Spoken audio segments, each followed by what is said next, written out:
Our next inductee is Tara Barker.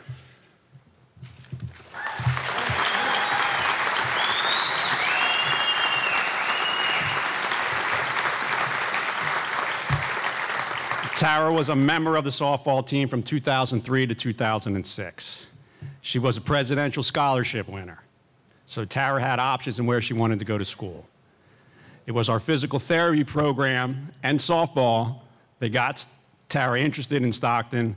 It was Val Julian and her future teammate, Lorena DeMeo, that got her to choose to come to Stockton, all the way from California. We don't get a lot of players from California. I got to know Tara very well because we hired her as a student athletic trainer, and we got to work together for the next 6 years. So we spent a lot of time in rehab together and got to know each other pretty well.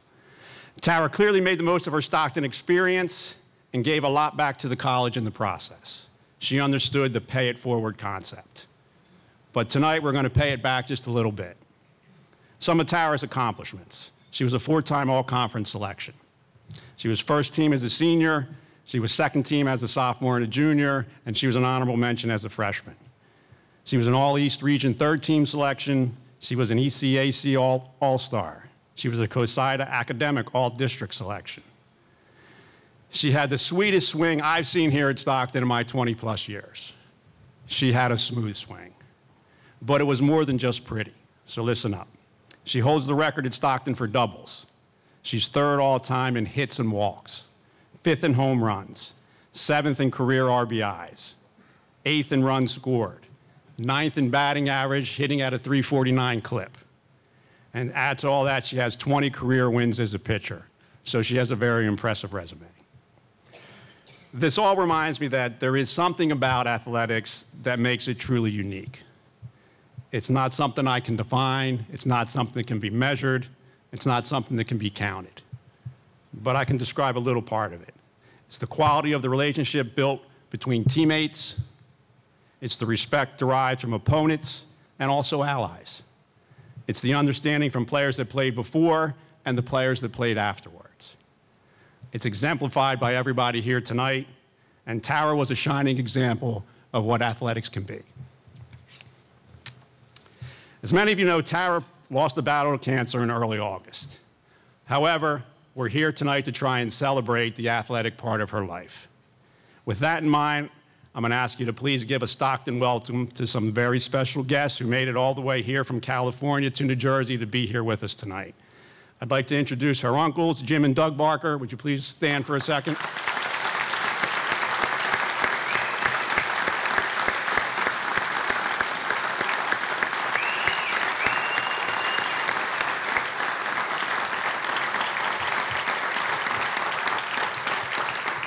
And I'd also like to introduce Tara's parents, Greg and Beverly.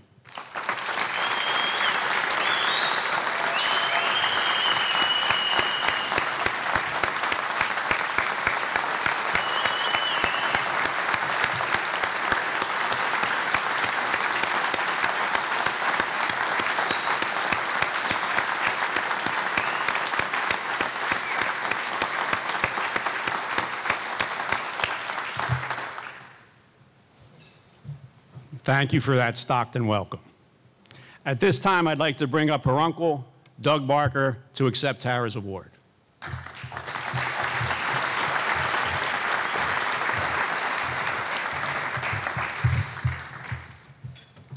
Thank you. I am Doug Barker. I am one of Tara's uncles. You've just met Jim, one of my brothers, and the other of her uncles. With us also, thanks to the miracles of FaceTime, is Tara's brother, Robert, who just had his first child. Tyler Jackson Barker was born within a week or so after Tara died. I want to thank the folks from the physical therapy department who have joined us this evening, sitting at table 1, and the folks from All Care Physical Therapy who made the drive down to be with us tonight.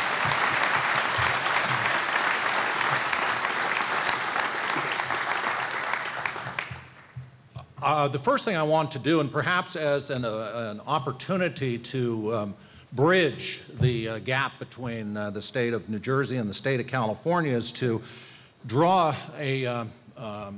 on the connection that Richard Stockton, the individual, had with the state of California, or at least indirectly. You may not know, but Richard Stockton, his firstborn son, he immodestly named Richard. Richard had a son who he named Robert. Robert became a celebrated and decorated naval officer in the War of 1812, and some 35 years later, almost, became Commodore Robert Stockton, and he on the water and Stephen Kearny on the land were the ones who were preeminent in the United States' efforts to free California from Mexico in 1846. In 1846, Robert Stockton was named the military governor of California, and today, and since then, the city of Stockton, California, was named for Richard Stockton's grandson, Robert Stockton. Tara was born on December 14th, 1983. She died on August 6th at 29 years of age. Thankfully, she got word from you folks that the Hall of Fame committee, and thank you so much, had chosen to induct her into the Stockton Hall of Fame, so she had the opportunity to experience the thrill of knowing that she is being recognized and would be recognized here tonight. Tara was the epitome of a student athlete. She thrived in her academic pursuits, and she worked tirelessly since childhood to become the best softball player she could be. She saw Stockton as a place that she could come to balance academic excellence with athletic accomplishment. She loved this place. She came here with great expectations. As it turned out, it was more than she had dreamt. Notwithstanding an almost perfect childhood growing up with the closeness of herself with her parents and with her brother, she chose to come 3,000 miles from home to a small school here in southern New Jersey. It didn't make her parents happy necessarily, but they wanted what was best for her. And as they saw her flourish here at Richard Stockton College, they were so pleased for what it is that she had chosen to do and what she was able to accomplish.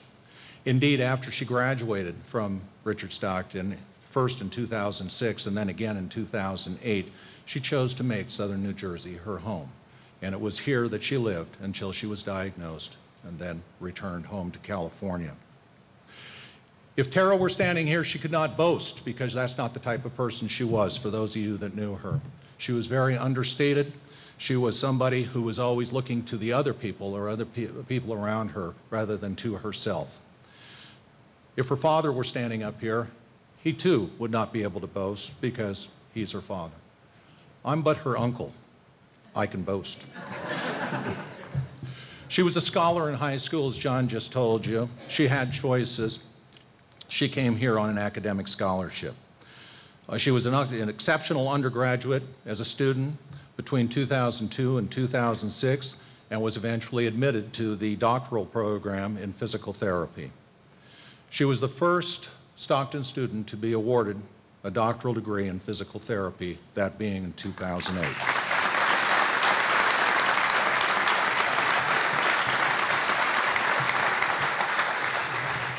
Out of college, she remained here, lived in Smithville, and commuted up to an office which I'm told is a long way away, and it gets longer in the wintertime, up to All Care Physical Therapy. The drive was long, but she was committed to this area and to the people that she had come to know during the 6 years that she was here. In the last year or so before she was diagnosed, she was, All Care opened another facility, a branch if you will, and she was given the opportunity at a relatively young age to be in charge of that office. Athletically, she had an opportunity to accept a full rides Division I scholarship at Quinnipiac College up in Connecticut. She chose instead to come to a Division III school. The reason, if she would tell you that she did that, is that she valued quality over status. Her statistics, John has already shared with you. I actually went to the website this afternoon and plucked a few off, but what's up there on the website sort of pales by comparison to what it is that John's already told you, so I'll move past that. It's my understanding from Greg that in the decades previous to Tara coming to Richard Stockton, there had been a couple of years, perhaps even a few, that the softball team had won 20 or more games. From the time Tara came to Richard Stockton, the softball team has never won fewer than 20 games in a season. Tara is the first softball player to be inducted into the Richard Stockton College Hall of Fame.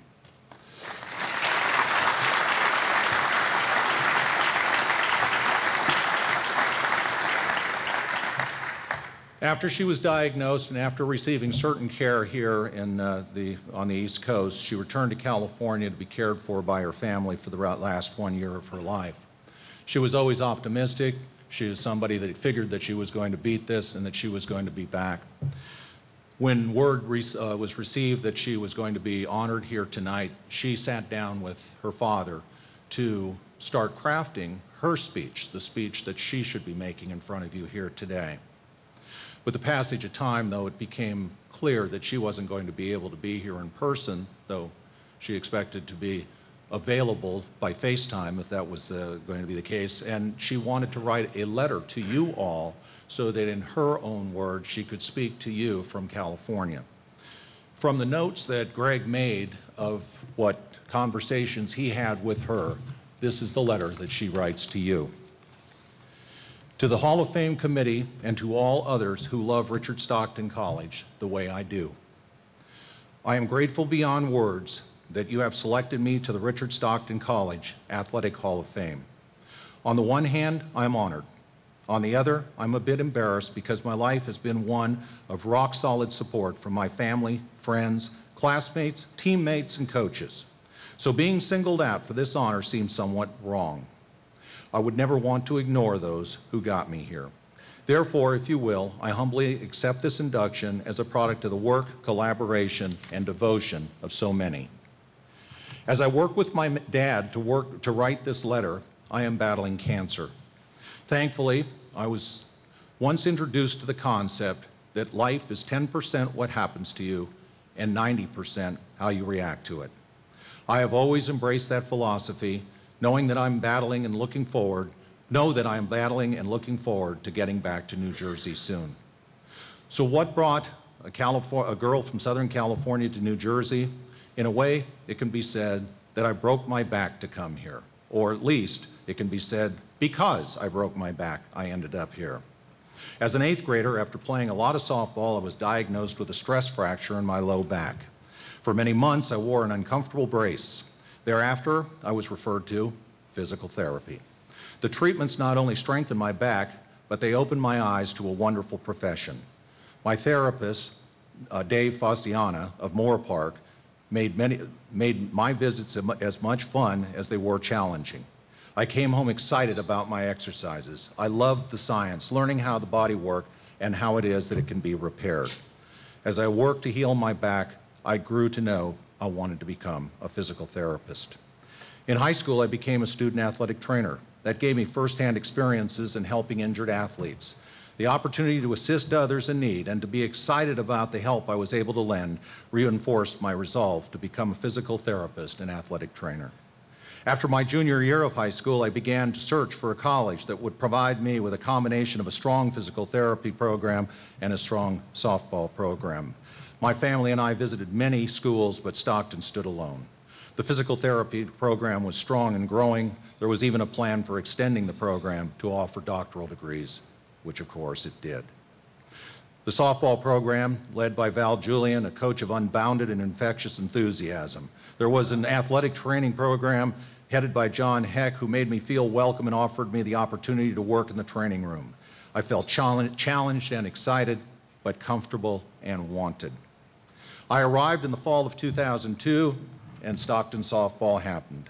Suddenly, I was amongst experienced and confident upperclassmen. Without needing to ask, I was offered mentoring, I was advised, I was taken care of, especially by my roommate, senior teammate Lorena. Because of Lorena and many others, my transition from California to New Jersey, from high school classroom to college curriculum, from high school softball to the Osprey program was exciting and challenging but graceful. I believe that athletics at Stockton College is an adhesive that will ever bond us. We learned together, we worked together, we competed together, we suffered together, and we came together, all as proud Ospreys. There's an uncanny pride we have for having attended Richard Stockton College. My thanks again, Hall of Fame Committee, for bestowing this honor upon me. Thank you, my softball teammates and coaches, for your support and guidance, and without whom I never would have achieved this honor. Thank you, athletic trainers, for allowing me to be a part of your special group of caretakers. Thank you, professors, for making me the best physical therapist I could be. Thank you, Richard Stockton College community, for giving me so many opportunities and so many wonderful people with whom to work. I am so lucky to have spent 6 amazingly happy years of my life as a student athlete here. Go Ospreys. With all my love, Tara Jean Barker.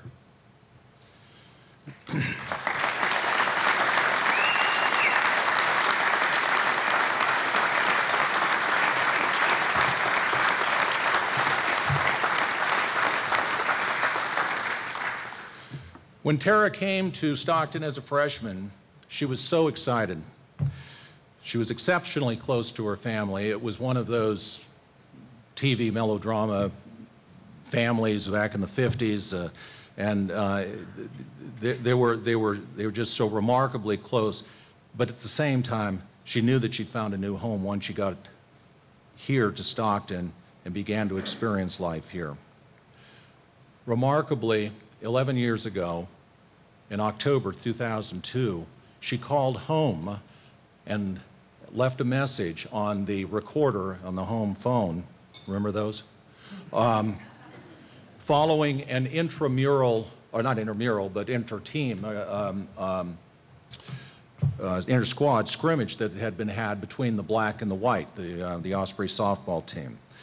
What we're going to do in a moment is we're going to hear that voicemail that she left for her family. Just to help you through it, she starts by saying black one, yay Stockton black team. We had an inter-squad game. I pitched 7 innings, gave up no hits and 1 walk. There was a line drive, but we caught it. The sun is shining. I'm outside in shorts. It's so beautiful here. I'm so happy. I'll call your cell phones. I love you. Here's that tape.